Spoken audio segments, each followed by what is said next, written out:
이스라엘의 초대왕 사울이 영광스럽게 이스라엘이라고 하는 나라의 첫 번째 왕으로 세워졌지만 하나님의 말씀에 불순종하고 교만하고 그분 앞에 범죄하여 악하게 살아갈 때에 하나님은 사울을 퇴위시켰습니다. 네가 몇 년을 했든 상관없이 내 앞에 악을 행하는 동안 그 순간 나는 너를 폐위하기로 했다. 그리고 다윗을 차기 왕으로 내정하셨습니다. 그래서 선지자 사무엘을 시켜서 한 번도 왕이 되고 싶다라고 하는 마음을 가져본 적도 없는 다윗의 머리에 기름을 붓게 하셨습니다. 그리고는 그 후 오랜 세월 동안 다윗은 자신을 시기하는 사울의 추격을 받으면서 도망치는 신세가 되게 하셨고, 고난을 통과하면서 하나님의 마음을 알고 그분을 더 의지하는 훌륭한 왕으로 만들어 가셨습니다. 사울은 그냥 왕이 됐습니다. 훈련받는 기간이 없었어요. 왕이 됐지만 금방 추락하고 말았습니다. 다윗은 왕이 된다고 말은 들었지만 그 후에 10년 동안의 훈련을 거치고 나서 왕이 되었고, 그런 훈련 덕분에 그는 견고하게 하나님 앞에 설 수가 있었습니다. 다윗이 처한 환경이 하나님의 도우심을 받지 않으면 언제 사울의 칼날에 죽을 수 있는지 알 수가 없었기 때문에 그는 순간순간 절박한 마음으로 하나님을 의지하고 그분만을 구하며 살았습니다. 하나님이 정하신 시간이 됐을 때에 사울이 죽었죠. 전쟁에서 죽었습니다. 그리고 하나님께서 교회 가신 대로 다윗이 이스라엘의 2대 왕에 올랐습니다. 이제 다윗을 추적하는 사람도 없고 모든 백성들이 오직 다윗을 향해 충성하고자 하는 마음으로 모아졌습니다. 명예도 부도 권력도 한 손에 쥐게 됐습니다.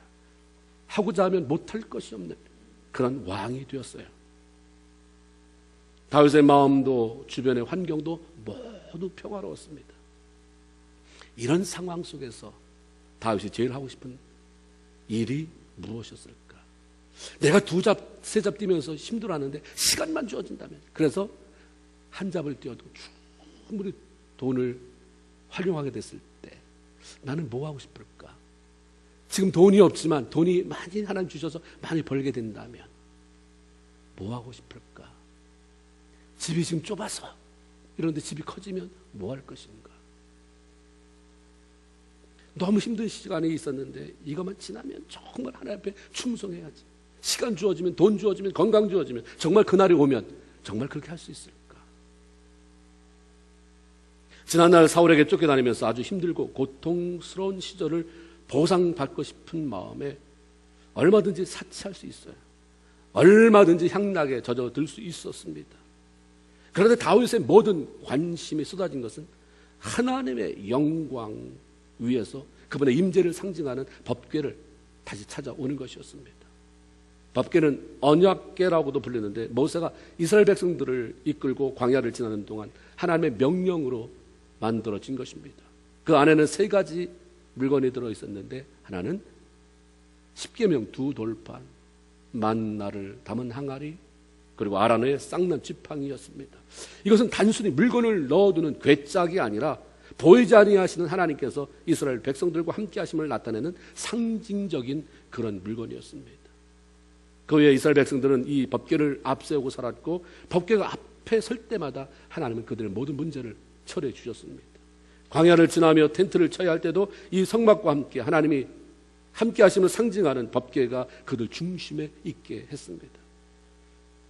영원할 것 같은 이 법궤가 놀랍게도 어느 날 이스라엘 백성들이 범죄할 때, 하나님을 대적했을 때에 블레셋의 공격을 받고 그 전쟁에서 뺏기고 말았습니다. 어떻게 하나님의 임재를 상징하는 법궤가 뺏길 수 있을까? 좌절 속에 있게 되죠. 이 법궤가 신비한 효력을 발한다더라. 이스라엘 백성들이 이 법궤만 가지고 있으면 전쟁이 지다가도 이긴다더라. 이 신비한 효력을 발하는 물건으로 알고 블레셋 사람이 그걸 꼭 차지하고 싶어서 뺏어 왔는데, 그래서 자기 신전 앞에, 신들 섬기는 신전 앞에 우리가 이스라엘의 신을 이기고 이렇게 이 물건 뺏어왔습니다 하고 갖다 뒀는데, 그날부터 재앙이 블레셋 땅에 오지요. 모든 우상이 그냥 쓰러지는 거예요. 그냥 고꾸라져서 깨지기도 하고 독종의 재앙이 들끓어서 수많은 백성이 죽어가는 일이 발생합니다. 견디다 못한 블레셋 사람들이 결국 7개월 만에 법궤를 다시 이스라엘로 돌려보냈고, 이스라엘 백성들은 그 법궤를 산에 사는 아비나답의 집이라고 하는 그곳에 보관하게 됐습니다. 그리고 나서 그 법궤가 그 집에 20년, 사울이 왕이 된 기간 40년, 60년, 다윗이 일부 한 나라 전체가 아닌 유다의 왕에 대해서 통치하던 7년 반, 약 10년간, 약 70년간 이 법궤가 무시당하고 그냥 방치되어 있던 것입니다. 아, 법궤가 있었지, 법궤가 있었대더라. 알았지만 누구 하나도 거기에 관심을 쓰지 못했어요. 다윗이 온 이스라엘을 통치하는 왕이 되어서 이제 12지파가 모두 손안에 들어오게 되고 안정된 그런 시대를 구가하게 됐을 때 제일 먼저 하고 싶었던 것은 바로 이 방치되어 있던 법궤를 다시 성안으로 옮겨오고 싶었던 것입니다. 그동안 사울에게 수도 없이 쫓겨다니다가 왕이 되고 왕이 되었다고는 하지만 아직 불완전한 유다 백성들에게만 추앙받는, 그래서 유다만을 통치하는 그런 왕으로 7년 반 다스렸던 다윗이 이제 급기야 통일왕국의 왕이 되고 난 후에 얼마나 하고 싶은 일이 많았겠습니까? 이제 겨우 통일왕국의 주인이 되었으니 좀 쉬자, 누리자, 그동안 해보고 싶었는데 못했던 것 좀 해보면서 즐기고 하나님의 일은 평생 할 것이니 천천히 이렇게 말할 수도 있었을 것입니다. 그런데 그 무엇보다도 제일 먼저 하나님의 법궤를 옮겨오고 싶어 했다고 하는 것은 다윗의 관심과 우선순위가 항상 하나님을 기뻐하는 것에 있었다는 것이고 하나님을 사랑하는 마음이 있었다는 것이죠. 하나님을 사랑하는 마음이 없는데 어떻게 하나님이 자기 삶의 우선순위가 될 수 있습니까? 어떻게 그분을 기쁘시게 하는 일에 관심을 쏟을 수가 있겠습니까? 뭘 해보려고 들어가지 마세요. 아, 내가 권사인데 장로인데 목사인데 이거 해야 되는데 그거 다 부질없는 짓입니다. 내려놓으세요. 하나님 사랑하려고 하세요. 하나님 사랑하며 그냥 하고 싶어지는 거죠. 하나님 사랑에는 관심도 없으면서 뭘 해보려고 의무감으로 하려니까 지겨운 것입니다. 빨리 목사 간다야지, 빨리 은퇴하고 간다야지, 빨리 장로 간다야지, 빨리 권사 간다야지. 이거 언제까지 하나? 아직도 나이가 많은 이사 가야지. 이런 일들이 많이 생겨나는 것입니다. 예수 믿는 사람이 해야 되는 게 뭡니까? 일입니까? 하나님 사랑하는 거예요. 다윗의 위대함이 무슨 대단한 일을 하려고 하는 게 아니라 하나님을 그렇게 사랑하는 거예요. 쫓길 때도 그렇고 왕이 됐을 때도 그렇고 하나님을 사랑하니까 하나님이 제 삶의 우선순위가 되고 모든 관심이 하나님께 있고 하나님을 기쁘시게 하는 일에 관심을 쏟았습니다. 남녀노유 국적이나 어떤 환경을 불문하고 하나님의 은혜를 받은 사람들의 입에서 공통적으로 쏟아져 나오는 말은 하나님 사랑합니다. 주님 한 분만을 더 사랑하기 원합니다 라고 하는 고백이고 그들의 우선순위 관심은 하나님을 기쁘시게 하는 것입니다. 이 다음에 하나님 앞에 서면 우리는 늘 그렇게 많은 부흥회를 통해서 들어왔기 때문에 이 다음에 너 무슨 일 했느냐, 너 교회 다니면서 이런 직분 맡고 무슨 일 했느냐, 무슨 일 했느냐. 그럴 때 내가 할 말이 없으니까 많은 일을 해야지. 그리고 어떻게 되십니까? 부끄럽습니다. 내가 일을 못해서. 근데 우리가 하나님 내가 제대로 사랑하지 못해서 정말 마음 아픕니다. 부끄럽습니다. 이렇게 말하는 사람 별로 없어요. 일 못해서 부끄럽다고 말하지 하나님은요, 우리 안 해도 하나님 다 일하세요. 천지창조에 우리가 뭘 관여했습니까? 천지 만물을 지으는데 우리가 뭐 일조한 거 있어요? 그냥 하나님이 알아서 다 하셨어요. 그냥 하나님은 하나님을 사랑하고 하나님 사랑하는 사랑을 우리가 받고 이렇게 살기를 원하는 거죠. 그렇기 때문에 은혜를 체험하면 주님 사랑합니다. 처음에는 죄가 생각나서 울고 그 다음에는 그 하나님의 은혜가 감격해서 눈물이 늘 흐르게 되는 거죠. 예수 믿고 남자들이 변하는 게 뭐냐면 말이 많아져요. 워낙 수다스러운 사람 말고 말이 없었는데 예수 사랑 때문에 말이 많아지고 눈물이 많아지는 거죠. 우리가 즐겨 부르던 찬양 가운데 12살짜리 남자아이가 지은 시가 있어요. 그게 찬송가가 된 게 있습니다. 윌리엄 랄프 피더스톤이라는 사람이, 이 사람이 1846년도 생인데 1858년 12살 되던 해에 토론토에서 어떤 교회에 참석하다 은혜를 받습니다. 막 그 12살짜리가 회개를 하는 거예요. 그 사람이 너무 그냥 벅차올라요. 그 어린 가슴에 이걸 어떻게 가둬둘 수가 없어요. 12살이어도 충분히 은혜를 체험할 수 있다고 한다면, 그래서 하나님의 사랑에 대한 시를 쓸 수 있다고 한다면 13살, 15살, 20살, 30살, 40살은 왜 못하겠어요? 그래서 그 사랑에 감격해서 하나님만 평생 사랑하며 살겠습니다 라고 지은 시가 뭐냐면 우리가 즐겨 부르는 315장, 통일찬송가 512장. 내 구주 예수를, 내 주 되신 주를 참 사랑하고요.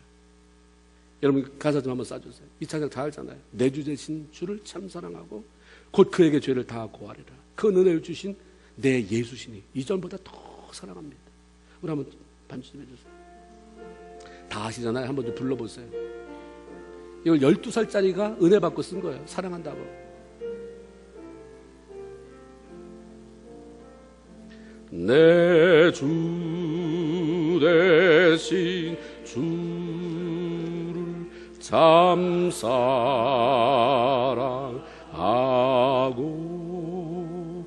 또 그에게 죄 다 고하리라.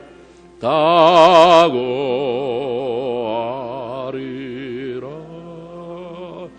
그 은혜를 주신 내 예수시니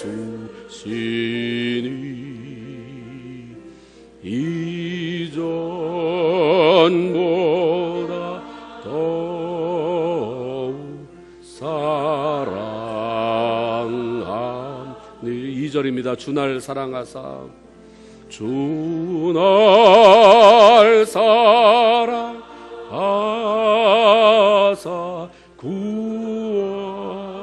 구하시려.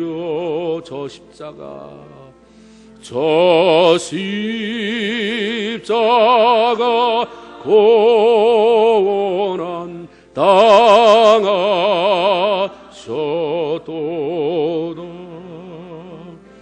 그 하시고 쓰시 내 주 배우니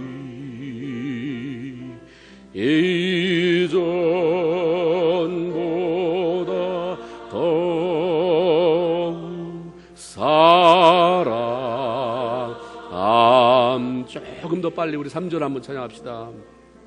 내 평생에 힘쓸 그 의무는 주 예수의 덕을 늘 길이 다가 숨질 때에라도 내 할 말씀이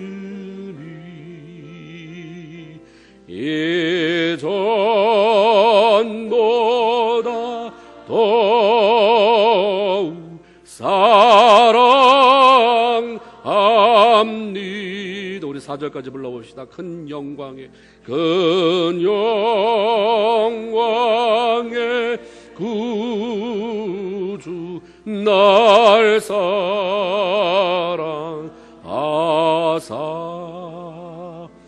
그 풍성한 은혜 더시리니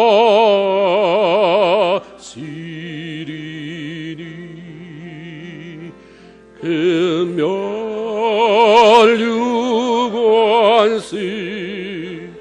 멸류관시고는 찬송할 말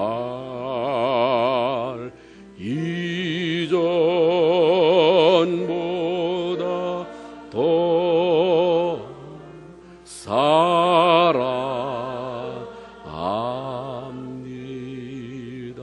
아멘. 12살짜리 아이가 은혜를 받고 고백한 내용이라는 게 너무 감동스럽지 않습니까? 12살짜리 아이도 은혜 받으니까 주님 사랑한다고 하는, 그렇죠? 내 평생에 힘쓸 그 큰 의무가, 이 12살짜리가 그렇게 고백하죠. 앞으로 내가 살아가는 동안 그 평생 동안 주님 전하고 주님만 더 사랑하기를 원합니다. 다윗도 그랬던 사람이고요. 다윗은 일생 동안 변치 않았어요. 무슨 일하는데 그렇게 너무 신경 쓰지 마세요. 우리가 이 땅에 보내진 건 주님 사랑하라고 하는 거예요. 주님 많이 찬양하며 높여드리라고 하는 것입니다. 바로 옆에 있는 우리 511장, 우리 그것도 구찬송가 511장, 새찬송가 314장도 프렌티스라고 하는 여자가 작시를 한 것입니다. 27살에 목회자와 결혼해서 아들을 낳습니다. 근데 거기에 이 무서운 전염병이 돌아서 한꺼번에 두 아이를 잃어버렸어요.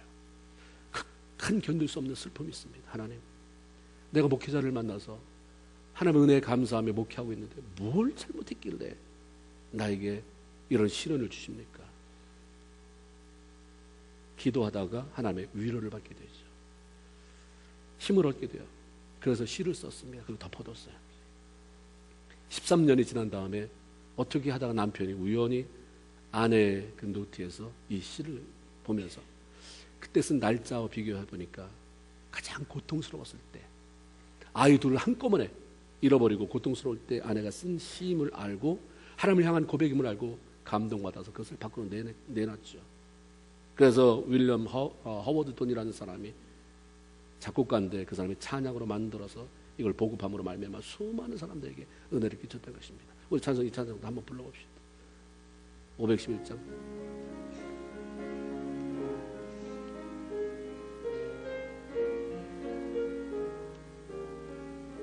내 구주 예수를, 내 구주 예수를 더욱 사랑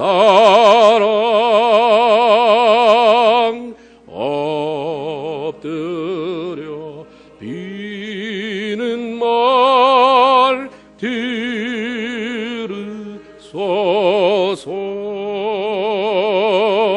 내 진정 소원이 내 구주 예수를 더욱 사랑, 더욱 사랑. 이전에 세상 이전에 세상 나 기뻤어도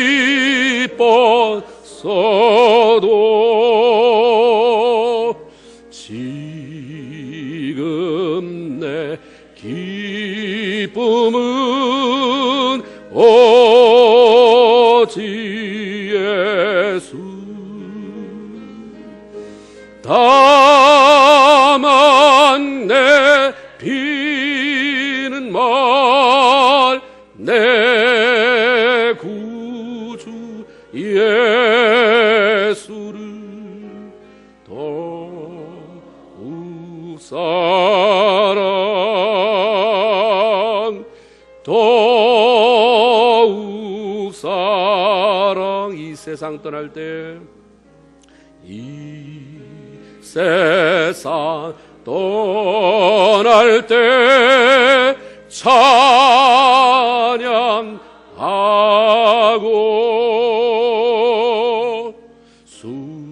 숨질 때 하는 말 이것일세.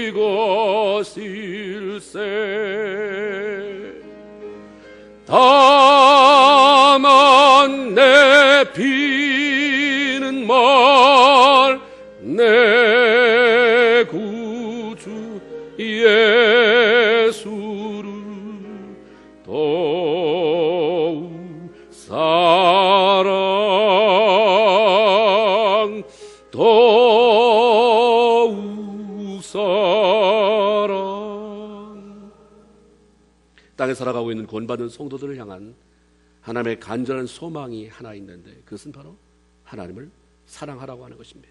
신명기 6장 5절에 보면 너는 네가 나를 아버지라고 그렇게 믿느냐? 네가 구원받은 성도고, 그래서 네가 교회에 열심히 다니고 네 교회에 없어서는 안 될 그러한 직분자로 일하고 있느냐? 그러면 너는 마음을 다하고 성품을 다하고 힘을 다해서 네 하나님 여호와를 사랑해라. 남한테 지기 싫어서, 남한테 잘 보이기 위해서 그렇게 안 해도 되는 것까지 하면서 생색내려고 하고 뒤돌아서서 상처받고 어떻게 하면 안 하나 하는 신음이 내 귀에까지 들리게 하지 말고 마음을 다하고 성품을 다하고 힘을 다해서 나 사랑해라. 하나님을 사랑하는 사람들이 하나님의 사랑을 입게 되는 것이고 그 사랑은 하나님의 자녀들로 하여금 충만하고 풍성한 삶을 살아가게 하는 것입니다. 예수 믿고 예수 사랑하고 하나님 사랑하면서 사는 사람이 어떻게 신앙생활에 갈등이 메마름이 찾아올 수 있겠습니까? 끌려다니니까 찢어지는 거예요. 끌려다니니까 상처받는 것이고 사랑하지 않는데 뭘 해보려고 하니까 지겨운 것입니다. 하나님의 일은 영광스러운 것입니다. 이 다음에 저와 여러분이 하나님 앞에 서게 될 때 물어볼 것이에요. 나를 얼마나 사랑했느냐. 순교를 왜 합니까? 우리 가문에 대단한 영적인 업적 남기려고 순교하십니까? 뽐나게 죽어보고 싶어서 순교하십니까? 하나님을 사랑하기 때문에 순교하는 거예요. 그러게 잠언 8장 17절에 보면 나를 사랑하는 자들이 나의 사랑을 입으며 나를 간절히 찾는 자가 나를 만날 것이다 라고 말씀합니다. 예수님은 제자들에게 요한복음 8장 29절에서 나를 보내신 하나님이 나와 늘 함께 하시도다. 내가 항상 병 고치고 귀신 내쫓고 복음 전하고 했기 때문이 아니라 내가 항상 그의 기뻐하시는 일을 행함으로 나를 혼자 두지 아니하셨다. 하나님을 사랑하고 우리 예수님도 이 땅에 계시는 동안에 항상 하나님을 사랑하고 그분이 기뻐하는 일을 행하며 사니까 하나님이 같이 동행해 주셔서 필요하면 능력이 나가게 하시고 홀로 살아가도 결코 외롭지 않게 하시고 그렇게 이 땅을 승리의 삶으로 장식할 수 있게 하셨다고 하는 것입니다. 요한복음 21장에 부활하신 예수님께서 결정적인 순간에 예수님을 3번 부인한 베드로를 찾아오셨어요. 뭘 물어보셨어요? 첫 번째 찾아오셔서 하신 말씀이 뭡니까? 그동안 고민 많았지? 다시는 얍삽하게 나 부인하지 말고 빠져나갈 구멍 찾지 말아라. 정신 차리고 이제 나 다 잘해볼 생각 마음에 결단했지? 이거 아니에요. 3번 동일하게 물어본 게 뭡니까? 따라합시다. 네가 나를 사랑하느냐? 네가 나를 사랑하느냐? 네가 나를 사랑하느냐? 부활하고 베드로를 찾아오신 주님의 질문이 그거예요. 우리가 은혜 받으면 내가 너한테 뭘 줄까? 어떤 일 하고 싶으니? 돈 얼마 줄까가 아니라 은혜 받으면 하나님 물어봐요. 그전에는 말해봐야 들리지도 않으니까 은혜 받으면 꼭 찾아오셔서 네가 나를 사랑하니? 네가 나를 사랑하니? 네가 나를 사랑하니? 그리고 아무 말 안 해도 그 사랑이 너무 벅차서 감격하게 되는 것이고 그 사랑 때문에 주님 내가 스스로 하나님께서 살겠습니다 라고 하는 고백을 하게 되는 거죠. 주를 사랑하는 자에게 소망이기 때문에 내가 나를 사랑하느니 물어보시고요. 주를 사랑하는 자를 통해서 일하시고 영광 받으시는 분이시기 때문에 내가 나를 사랑하느냐라고 물어보시는 것입니다. 이 땅에 살아가는 동안 우리가 힘써야 할 가장 귀한 일은 하나님을 사랑하는 것입니다. 하나님의 사랑에서 멀어지면 다 귀찮아져요. 그냥 나예요, 나. 여러분 삶 속에서 하나님 다 빼보세요. 남는 게 뭡니까? 그냥 나예요, 나. 나만 남으니까 불안하고. 그러니까 뭔가 찾는 거죠. 뭔가. 그 안에 채우려고. 앞으로 어떻게 살아가야 하나? 이 불안함을 어떻게 해소해야 되나? 외로움을 어떻게 해소해야 되나? 시편 39편 7절에 보면 다윗이 이런 고백합니다. 하나님, 내가 무엇을 바라랴? 나의 소망이 주께 있습니다. 다윗은 일생 동안 그 한 가지 소망, 주께 있는, 내 마음이 주께 있는, 주님을 사랑하는 그 한 가지 소원만 가지고 살았던 사람입니다. 그가 원했던 모든 것은 자기의 소망이 되시는 하나님을 한 분만 사랑하고 그분을 기쁘시게 하기를 열망했던 거죠. 그거 외에는 원치 않았어요. 그런데 사무엘하 5장 10절에 보면 만군의 하나님 여호와께서 함께 하시니 다윗이 점점 강성하여 가니라. 강성 원치 않았어요. 하나님만이 내 마음의 소망이 되기를 원하고 하나님만 사랑하기를 원하는데 하나님은 알아서 그의 삶을 풍성하게 만들어 주셨어요. 번성하게 하셨어요. 점점 강하게. 점점 강하게. 사랑받는 것은 자기가 할 나름입니다. 주를 사랑하며 기쁘게 하는 자들이 그런 은총을 누리게 되는 것이에요. 다윗은 이스라엘 지파들 가운데 12지파 가운데 대표자 3만 명을 뽑아서 그들을 데리고 법궤가 있는 곳으로 갔습니다. 얼마나 크게 생각한 겁니까? 법궤라고 해야 조그만 상자 박스 하나인데 하나님의 임재를 상징하기 때문에 하나님을 사랑하는 마음에서 이걸 영광스럽게 해야 되겠다는 생각에 3만 명을 데리고 간 거죠. 이 3만 명 전에 하나님의 법궤에 대해서 관심이 없던 사람들이었습니다. 그런데 왕이 가자고 하니까 안 따라갈 수가 없었죠. 따라가다 보니까 하나님의 영광도 보게 되는 거예요. 공동체의 리더가 어떤 사람이냐에 따라서 그 공동체라고 하는 배의 방향이 달라질 수밖에 없습니다. 아버지가 단지 하나님을 믿는 자가 아니라, 교회에 나오는 자가 아니라, 교회에서 무슨 일을 하는 자가 아니라 하나님을 뜨겁게 사랑하는 사람이라고 한다면 그 가정이라고 하는 배는 축복의 자리로 안 나갈 수가 없는 것입니다. 그렇기 때문에 우리는 각 직장이든 사업체든 교회든 국가든 단지 하나님을 믿는 자가 아니라 하나님을 사랑하는 사람이 앞에 세워지도록 기도해야 합니다. 앞에 누가 서느냐가 굉장히 중요해요. 교회 잘 되는 사람이 아니에요. 교회에 열심히 나와도 얼마든지 술수에 능한 사람이 있을 수 있습니다. 교회가 경쟁을 부추기고 돈을 벌지 않으면 교회에서 무시당한다고 하는 걸 부추길 수도 얼마든지 있습니다. 중요한 것은 하나님을 사랑하는 사람을 배출해야 하고 하나님을 뜨겁게 사랑하는 사람이 잘 돼서 앞자리에 서야 돼요. 그래서 그 사람이 꿈자가 움직이지 않으면 뒷사람도 움직일 수 없도록 만들어야 되는 것입니다. 그 선두에 서는 사람이 누구냐? 굉장히 중요한데 바로 우리가 그런 사명이 있어요. 여러분이 그런 사람이 되든가 그런 사람을 세우든가 하는 사명이 우리에게 있다고 하는 거죠. 다윗이 3만 명의 대표자들과 함께 법궤가 있는 아비나답의 집에 갔을 때에 아비나답의 아들 우사와 야요가 새 수레에다가 법궤를 싣고 나왔습니다. 다윗성으로 옮겨지는 법궤가 앞에 서고 따라오던 수많은 무리가 여러 가지 악기로 하나님을 찬양하며 춤을 추며 찬양하는 모습은 그야말로 장관이었을 것입니다. 그런데 문제가 생겼어요. 갑자기 법궤를 싣고 잘 끌고 가던 소들이 벌쩍 뛰면서 그로 인해서 법궤가 땅바닥에 떨어질 위기 맞이하게 된 거죠. 그 순간 당혹스러웠던 우사가 충성된 마음을 발휘해서 그 법궤가 땅에 떨어지지 않도록 그 손으로 그걸 잡습니다. 근데 그만 그 자리에서 그 사람이 즉사하고 말아요. 기분 좋게 법궤를 옮겨가던 분위기가 삽시간에 두려움으로 바뀌고 말았습니다. 소가 뛰어서 술에 실은 법궤가 떨어질 것 같으니까 충성된 마음으로 잡은 것뿐인데 하나님의 법궤가 땅에 떨어지지 않도록 최선을 다한 것인데 왜 7절은 우사가 잘못했다, 우사의 잘못으로 그가 죽었다라고 말하고 있을까? 그가 잘못했더라도 다윗과 이스라엘 백성들이 3만 명이나 데리고 와서 하나님을 찬양하고 악기와 수금과 비파와 여러 가지 악기를 연주하며 춤추며 하나님을 찬양하는데 그거 봐서라도 좀 넘어가 주시지 왜 굳이 우사를 죽여야 했을까? 단 한 가지 이유예요. 분명히 성경이 말하는 건 방법이 틀렸다. 아무리 하나님을 사랑한다고 해도 하나님의 일은 하나님의 방법대로 해야지. 하나님을 사랑하는 사람이 이 땅에 살아가는 방법은 하나님의 말씀이지 너 좋을 대로 해서는 안 된다. 출애굽기 25장 13절 14절에 보면 조각목으로 채를 만들고 그것을 금으로 싸고 그 채를 법궤 양편 고리가 있는 것에 꿰어서 궤를 어깨에 매게 해라. 이게 하나님의 말씀입니다. 법궤는 어떤 경우라도 손을 대면 안 되는 것이고 어깨에 매라고 하는 것이 하나님의 법이에요. 그리고 민수기 4장 15절에 보면 행진할 때에 아론과 그 아들들이 성소와 성소의 모든 기구 덮기를 피라거든 고앗 자손이 와서 맬 것이라. 그러나 성물은 만지지 말지라 죽을까 하노라. 만지면 죽는다라고 하는 말씀이 성경에 이미 기록되어 있는 것입니다. 그런데 4절에 보면 이들은 궤를 수레에 실어 날랐고 소가 날뛰어 궤가 떨어지려고 하니까 손으로 만졌던 것입니다.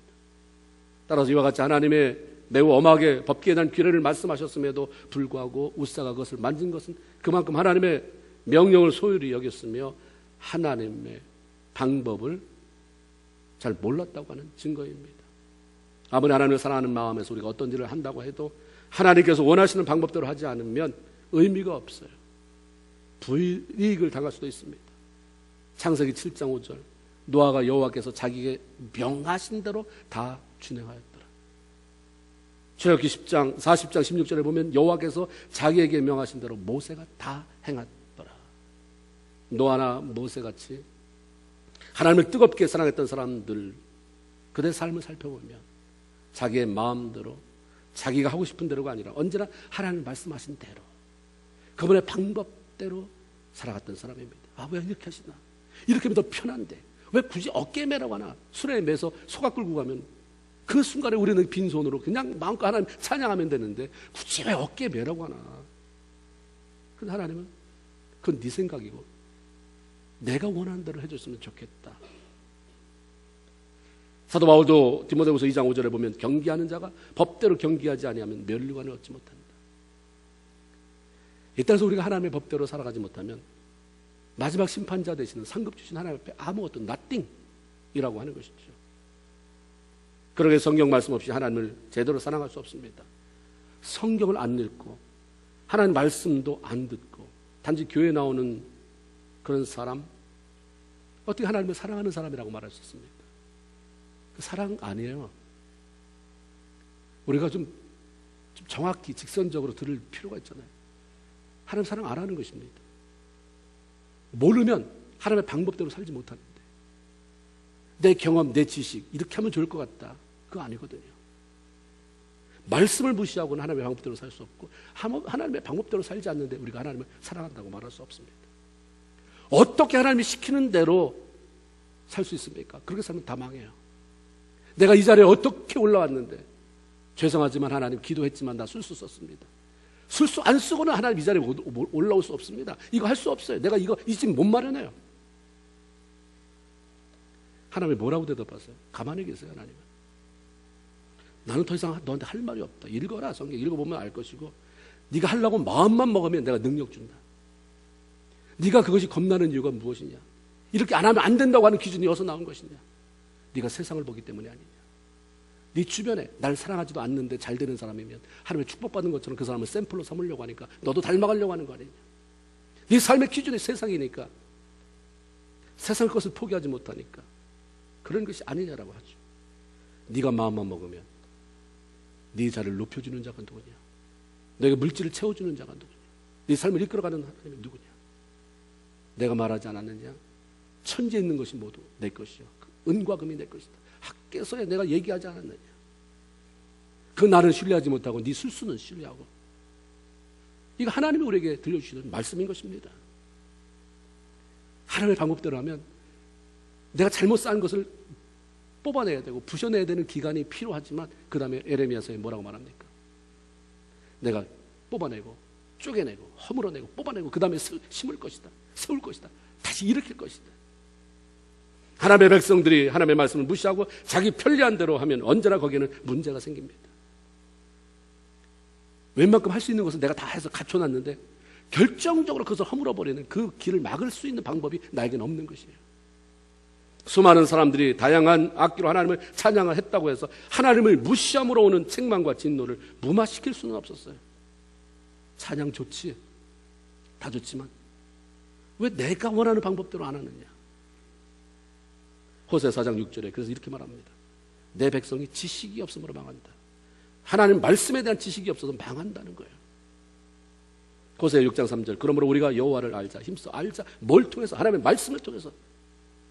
잠언 19장 2절에 보면 지식이 없는 소원은 선치 못하다. 말씀과 상관이 없는 그 소원, 그 열심, 그건 아무 의미가 없다. 발이 급한 사람은 잘못 간다.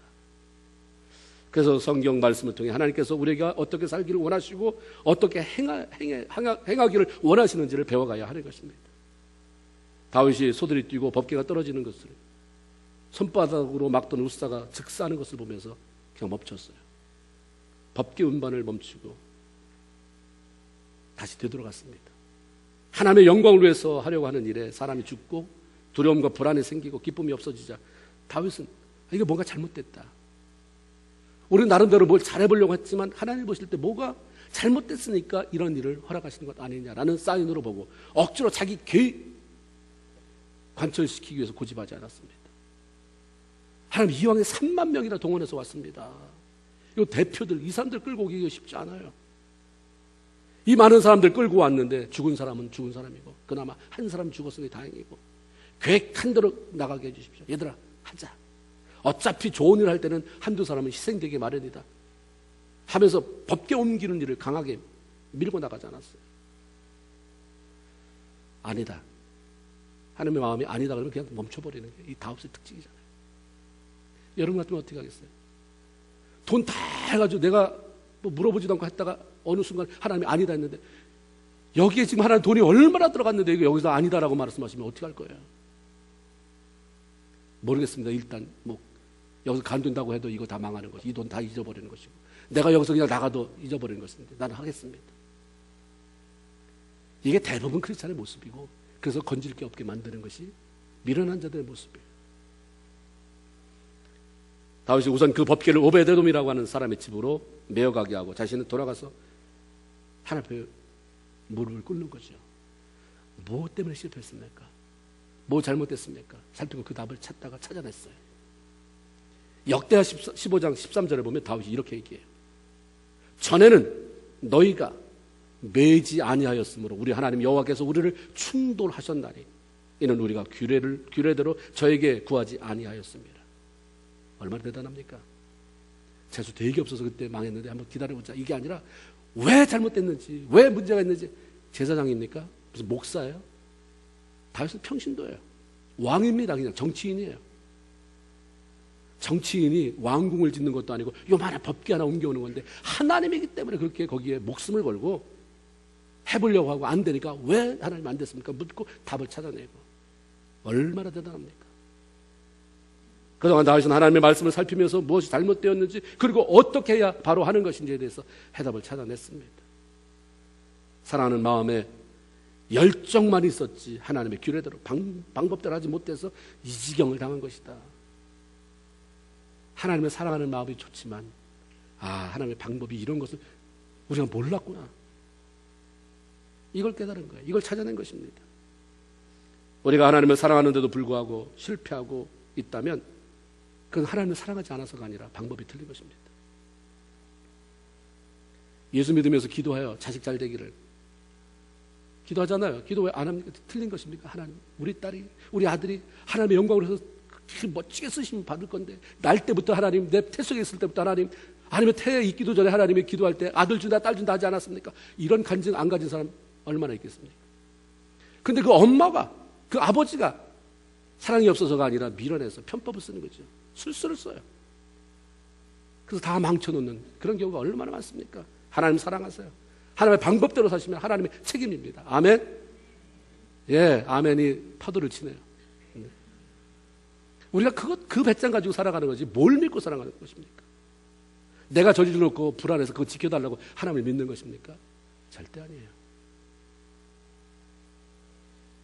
내가 혹시라도 실패하면, 하나님을 사랑하는데 기도하는데 실패하면 하나님을 사랑하는데 기도는 하는데 내 방법이 틀렸구나.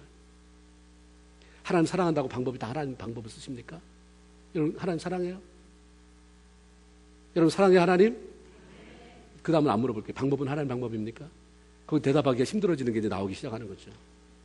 그건 여러분의 몫이니까. 그러므로 말씀을 살피면서 실패의 이유를 찾고 하나님이 원하시는 것이 무엇인지 알고 그 다음에 방법을 바꿔가야 합니다. 석 달 후에 법궤를 모시는 일로 인해서 하나님께서 오벳에돔의 집과 그 가족에게 복을 주셨다는 소식이 들려졌어요. 복 줬다는 얘기가 소문으로 올 정도면 그 빠른 시간 안에 얼마나 하나님 그 가족을 축복했겠어요. 저 법궤를 잘못했다가 한 사람이 죽어나가는 저주가 임했는데 저기 우리 집에 왜 오지? 얼마나 무서운 일이에요. 뭐 꺼림칙하잖아요. 이게 뭐 기꺼운 마음은 아닌데 이 오벳에돔이 하나님을 사랑하잖아요.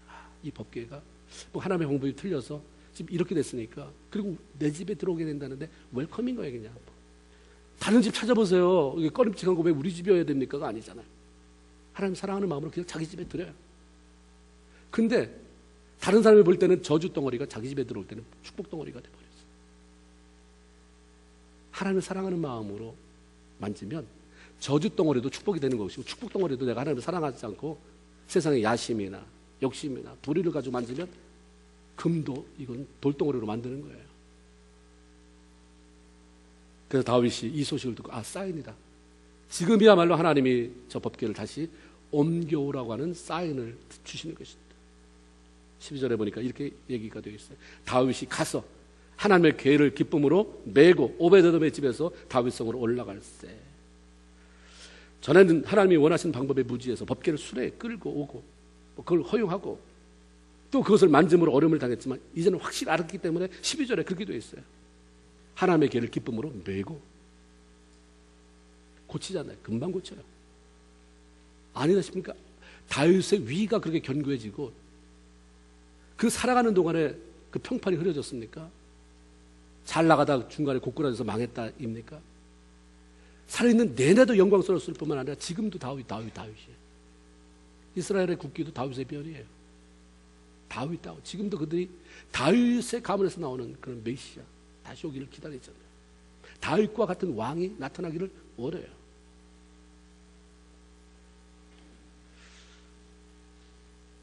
다윗은 하나님을 뜨겁게 하나님을 사랑했던 사람, 하나님을 사랑했기 때문에 무엇이 잘못됐는지 찾고 알려주시면 고치고 회개하고 버리고 하나님의 방법을 따라서 방향을 옮기고 방법을 새롭게 했던 사람.